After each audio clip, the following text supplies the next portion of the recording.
Oh, wow. My company's being transitioned overseas. Now what?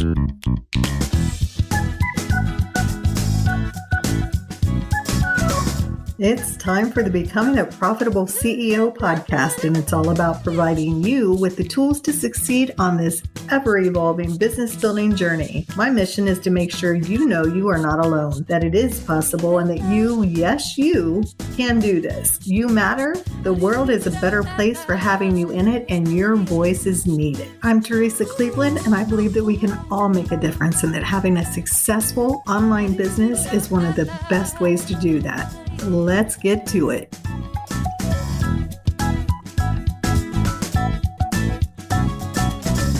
Hey there, welcome to the last podcast of April 2021. Today's guest is Yolanda Rumph, and that was the exact position she found herself in. Having been with the company for 19 years and weathering several acquisitions, she found herself in that place where they were transitioning overseas. Today, she's sharing her journey from there to here. And with a combination of her skills and talents and perseverance, she is now supporting other online business owners so that they can become even more successful by creating a culture that values each and every person on the team that supports that company. Yolanda is the founder and chief people officer of the Collective Flow. As an operations and team success strategist, she helps established agency-styled online service providers and coaches build strong teams. She has over 20 years of operational experience in the corporate world of a Fortune 500 company in mid-management and employee training capacities after receiving her bachelor's degree in business administration. Yolanda firmly believes that successful businesses are only as strong as the systems they are built on and the people who built them. Happy and fulfilled employees and contractors are loyal employees and contractors who will give 1,000% when they feel supported by the company and its leaders. To bridge the gap and fill the holes, Yolanda became certified as a director of operations to better serve leaders by aligning their teams with their mission, vision, and values. Let's listen in. Hey, Yolanda, thanks so much for joining us today. I'm so happy you're here. And I am so happy to be here. Glad to be invited. Thank you. Absolutely. I love the way that you show up. I love everything that you're doing. So I know you started your business in May of 2018. So you're coming up on what, 3 years now? Yes, ma'am. How's it been? Wow. I can take that question to several different places, but I'll just keep it right here in the realm of things. So I started my business actually while I was working in corporate, a 9 to 5 gig. Interesting story. I was laid off from my corporate company after working I was about to hit the 19-year mark. And they decided to take our department overseas. Yeah, there's that. That's when I started to pursue this life in the online space. I found it quite intriguing. 19 years. Was it a shock or did you guys see it coming or? Well, it wasn't a shock. The type of company that it was, it changed a lot. And so over the years, it's just kind of one of those things that you had to really understand it. And I looked at it this way. I've survived so many other acquisitions and so many other layoffs through the years with the same company. And it came down to the point where they closed the building and everyone that was left in the building was sent home to work. So for the 12 years prior to that, I was working at home. So I really couldn't complain about it. But it was a shock, but it wasn't a shock. We heard it coming down the pipeline, but we really weren't sure until it did. So All right. So it's nice you were able to work from home. So that wasn't a big leap coming into the online space. What drew you to this? I know you started and now here you are 3 years later, a certified online business manager, director of operations. well, actually, I've been kind of dabbling in the entrepreneur space on the product side. So I did have a business one time before for a few years, but I've always been an entrepreneur at heart. My grandfather started his own community general store while he was in high school. And he's had that store all the way through the end when he passed away in his 80s. And he taught us, the grandkids, how to count change. This is before all the technology and all of that good stuff.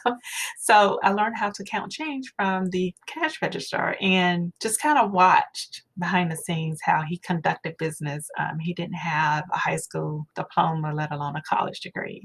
and the fact that he was the cornerstone of the community, that really, it really put a fire, just lit something up in me that someone like this can be in business and be a pillar of the community for as long as he has. So I've been an entrepreneur at heart for many years. So coming over to this online space, I've been kind of dabbling in it, really didn't know a whole lot other than I knew people were making money over here. So I wanted to find out how I can do it. And so always, I just felt like I needed to have a backup plan. So that's really how it started. And so the layoff really prompted me to move faster, had to get stuff done. Absolutely. And it seems like being in this space, and why not be the one who's in charge and decides rather than, yet another acquisition or something else. So over the last 3 years, I'm sure that you've hit those times where it's, you didn't know what to do next, or am I really made for this? If you can share a story that was that for you, where it was just like helped you grow into the next phase of your business. Oh, sure, absolutely. So when I started to really look at what was available in the online space, I'm sure most of your listeners here may have heard of the term virtual assistant, in which I've never heard of that term and didn't know that was a thing until I came into the space. That was my doorway into the online space. So I learned all I could about it. I joined a program. It was a great program, but there was just something about that piece of it that, I really wasn't sold on. There has to be something more. There has to be something to where I can really gravitate to and really take a hold of. The one thing that I can say that I've learned in the journey is not all coaches or programs are created equal. And there are programs for a specific part of your business that another program, a cookie cutter or all for one type of program, it's just not going to work. And for me, I didn't have a whole lot of time to really sit back and just go through all of the things. I put myself on a deadline. My husband was kind of giving me the side eye. He knew I was over here on a computer tapping along and whatever, but I was really making connections and networking and trying to find that space, because who wants to feel like their hands, well, their life, their livelihood, put that in the hands of someone else? I was feeling some kind of way after working almost 19 years for a company. So I really didn't have a lot of time to waste. And through networking and communicating and meeting new people, that was the first goal I set for myself, even before I knew what goals were, mission, vision, and value. Even before I knew all of that, I knew I needed to get with the right people, be in the space of people that can get me to where I want to be. And I have been very blessed and grateful to have come in contact with those people. I had a bucket list of women that I wanted to meet, and I met all of those women plus more within that first year of business. I made a few dollars, but I was really trying to be in spaces where I know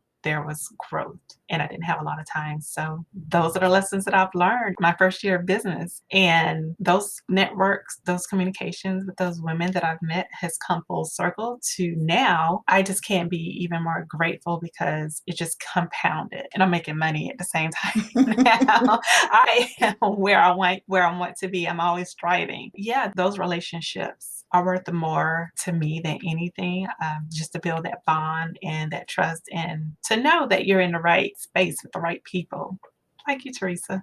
Aw. Well, Yolanda, thank you. I hear that and a lot about community. And I think a lot of times when we come into this world, not everybody realizes that there are communities out there who actually do that, because in corporate, most people aren't trying to help each other out.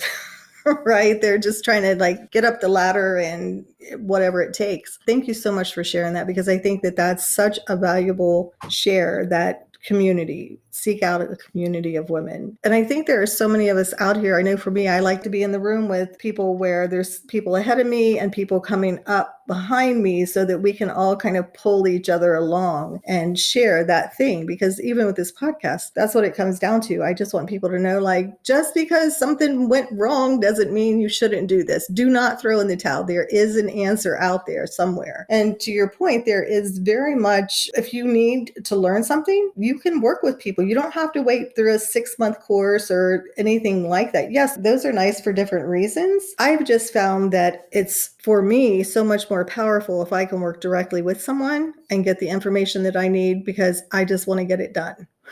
right? Absolutely. And having it dripped out is, I'm a quick start. So having it dripped out, like by the time the next module comes out, I'm working on something else. And I'm not going to get out of it what I would working directly with someone. And, your point there is there are so many people who don't know that. I see like in our local Facebook groups and things like that, people who are looking for a job, or does anybody know somebody that's hiring? Anybody know work you can do from home? And when I have shared some of the online groups where they could learn more about becoming a virtual assistant or whatever their skills are, they're so skeptical.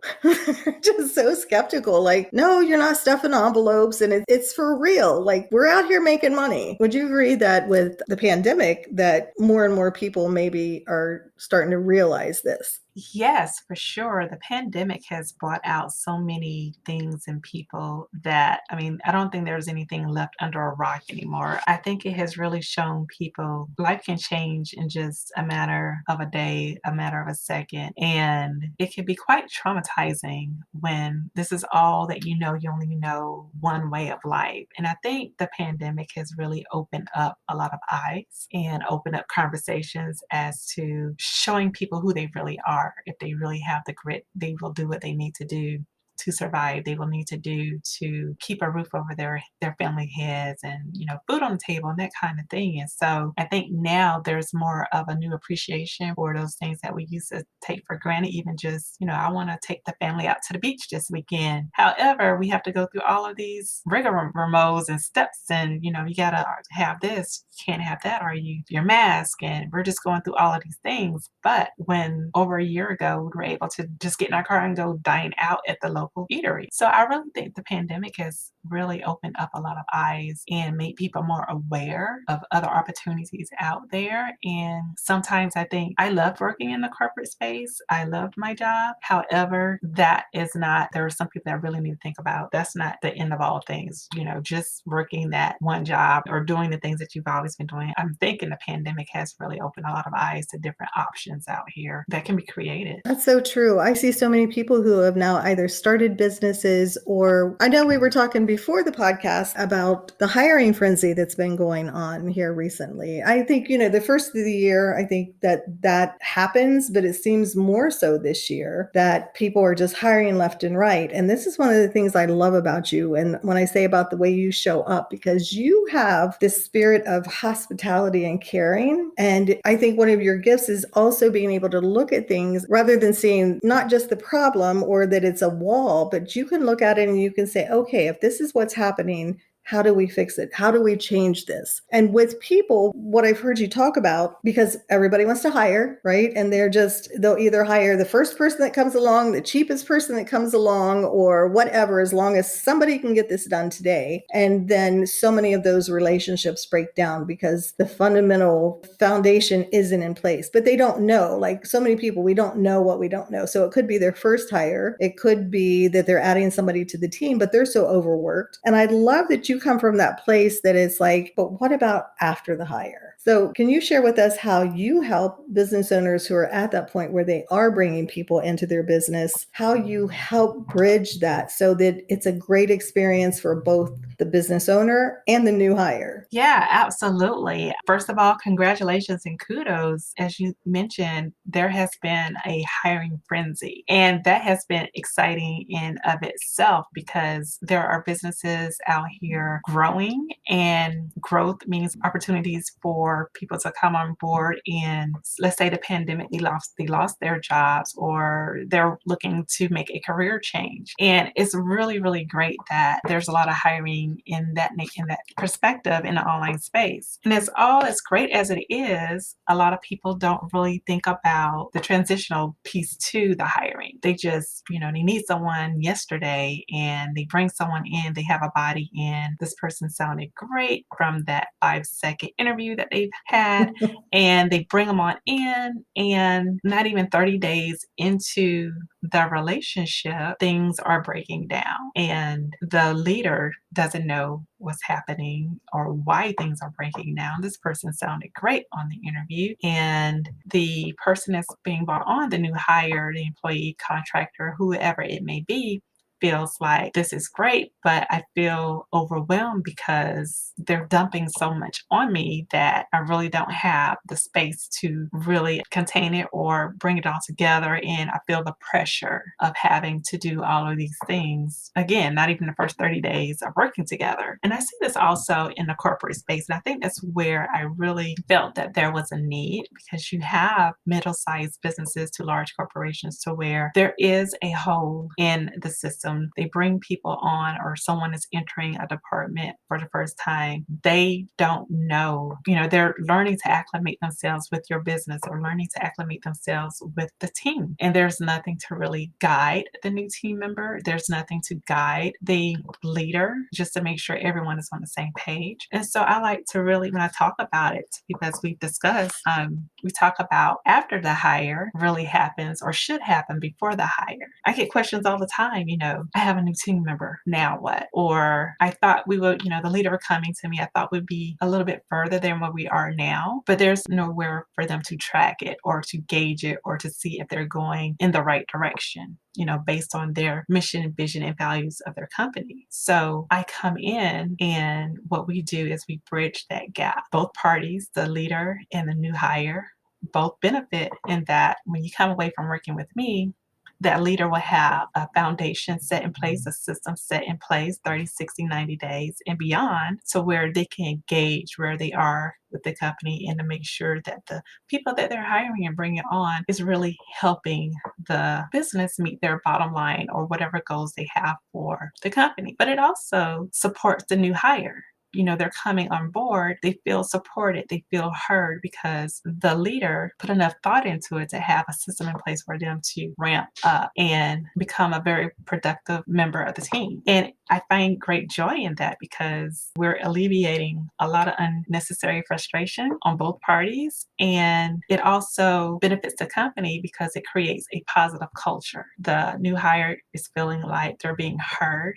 they're being supported, and the leader is getting that full support, that full buy-in from the new hire if the process was done correctly or appropriately to begin with, from the hiring on to the onboarding, on to the team success management. That is where I come in with my workflows and a process put in place to bridge the gap, make it as comfortable, exciting as it should be when two people are coming together in a working relationship. That's what lights me up, Teresa, to be all honest. That really lights me up. Yes, I love that you have a process for this. Again, people just don't know what they don't know. But once a business owner experiences this, having everything in place so that when that new hire comes in, they're able to just get to work and they're able to just come in and understand the business. A lot of people would probably be surprised at the number of business owners that hire someone and let's say they're good at social media, and they then think, okay, well, they're good at social media, so they're just going to do my social media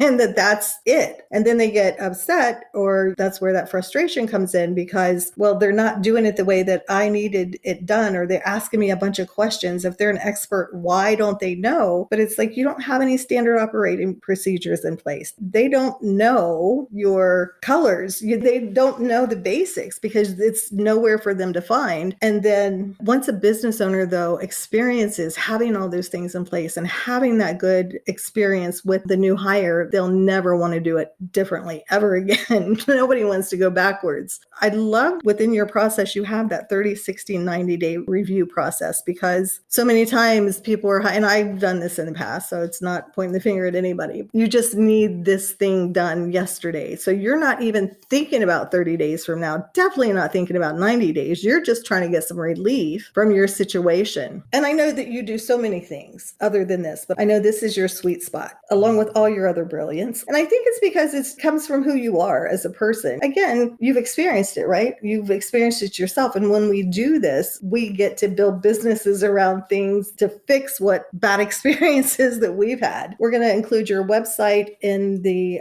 show notes. So the next thing, if somebody is thinking about hiring and wants to save themselves a whole lot of headache, and heartache and frustration, the next thing they should do is just book a call with you? Yeah, so this is perfect for that leader or that business that's experiencing hyper growth and they know they need to bring someone in like yesterday. So they can reach me at my website. And also, there is a link to book a consultation call with me so we can just talk about it. What we do is not a cookie cutter. So I will speak directly to you and how I can help you move along through this process as seamless as possible. And the great thing about the after the hire process is it's duplicatable. Once we go through the process that's made for you, then you can use that same process for future hires and you can tweak it as you go. That's such a good point because then that goes back to working directly with someone who is an expert at whatever it is you need in your business. You're learning from them and you're putting it in place so that you can use it over and over again. That's an incredible investment and it's directly for your business. It's so, so powerful.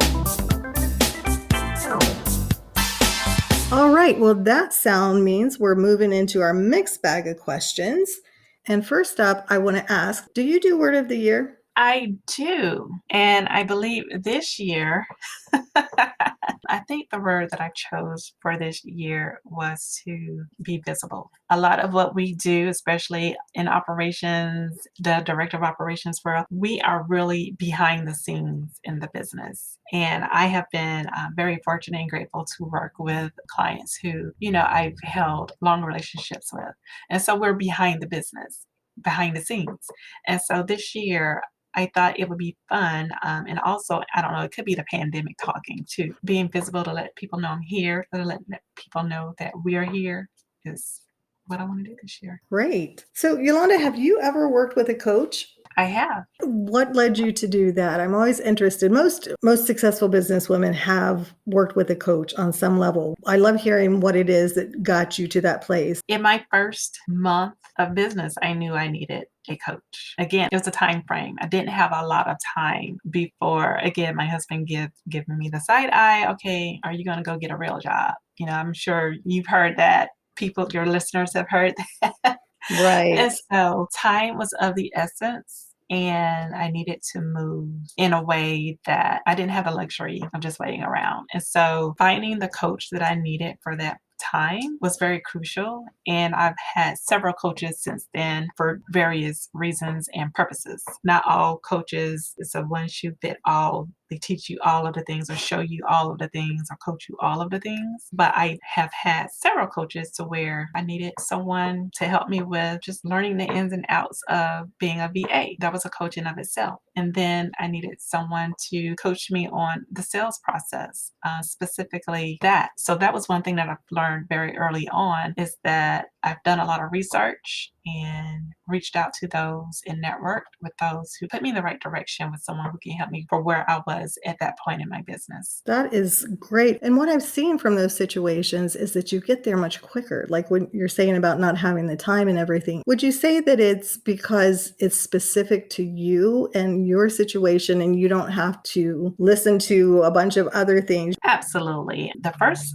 thought after I made the decision that I needed a coach for whatever reason I needed a coach for, I needed to make a return on investment. I know a lot of people will say, or I've come across other people who will say, that's kind of pricey. That's really above the amount that I'm willing to pay for something. And I just look at it as, again, just the quicker way, the quicker route to get to where I needed to be in the time frame that I needed to be. Now, if you have all the time in the world, sure, you can go to, what is it, YouTube University is what they call it, or Yes. you could do all the research that you want. And I'm a very high fact finder, but even I knew for myself that was just too much research that I did not want to do. I have a family. I run a family of 4. We have a household going. We have lives. And again, I was working a 9 to 5. I did end up getting a 9 to 5 job because I couldn't land my first few clients the first few months. So I ended up going back into the corporate space, but I was working a 9 to 5, but I still had that goal in mind at the top of mind. And I still invested in coaches that would help me get me to where I wanted and needed to be. And I used that corporate job to fund my business if that makes any sense. So there was just no excuse for me.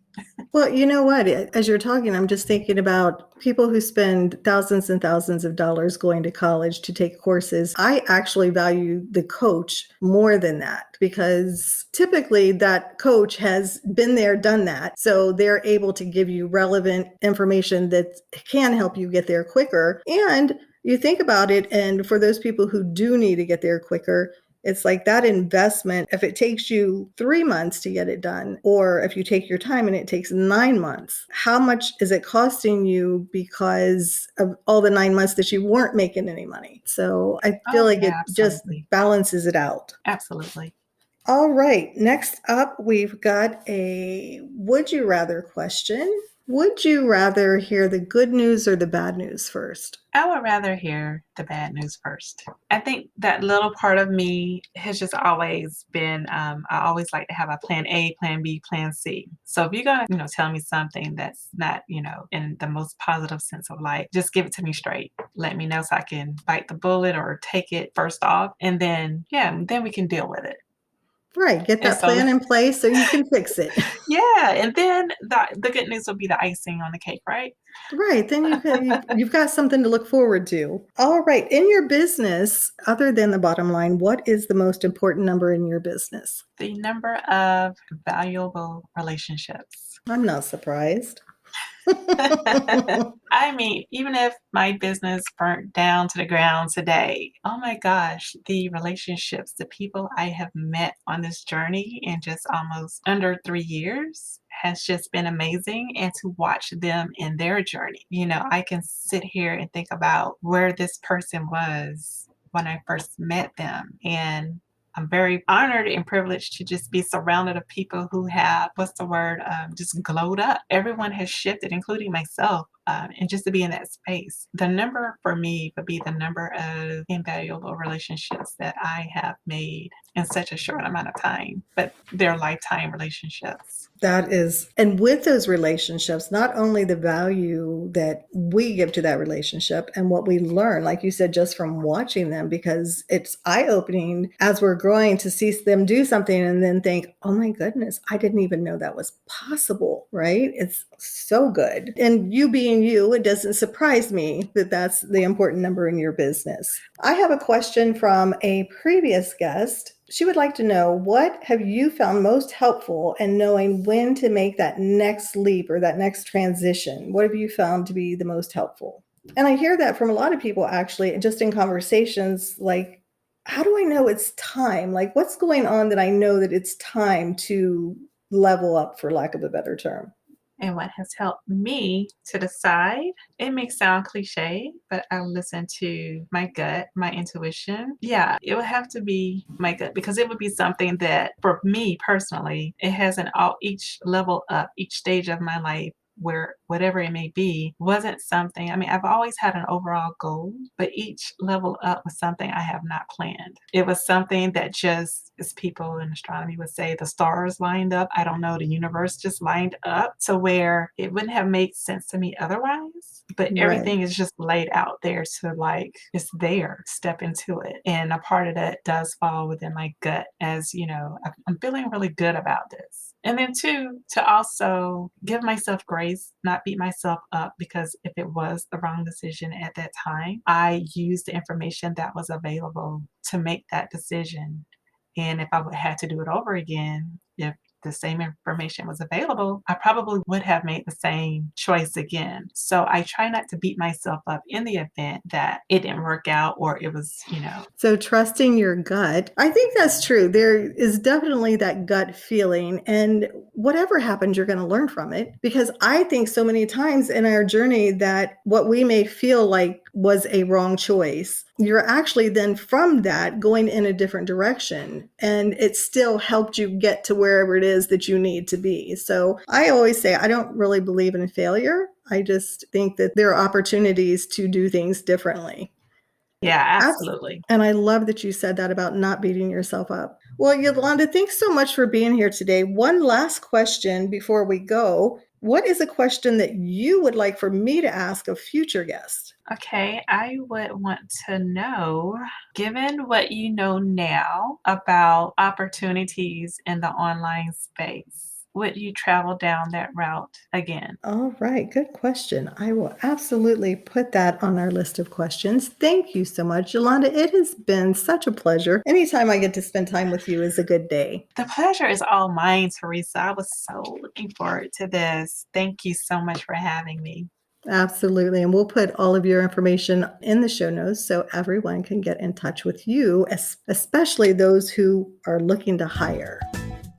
Thanks for tuning in to another episode of Becoming a Profitable CEO. I'll be back next week, but in the meantime, let's continue the conversation. Head on over to our Facebook group at thepurposefulceo.com/Facebook and share your take on today's episode.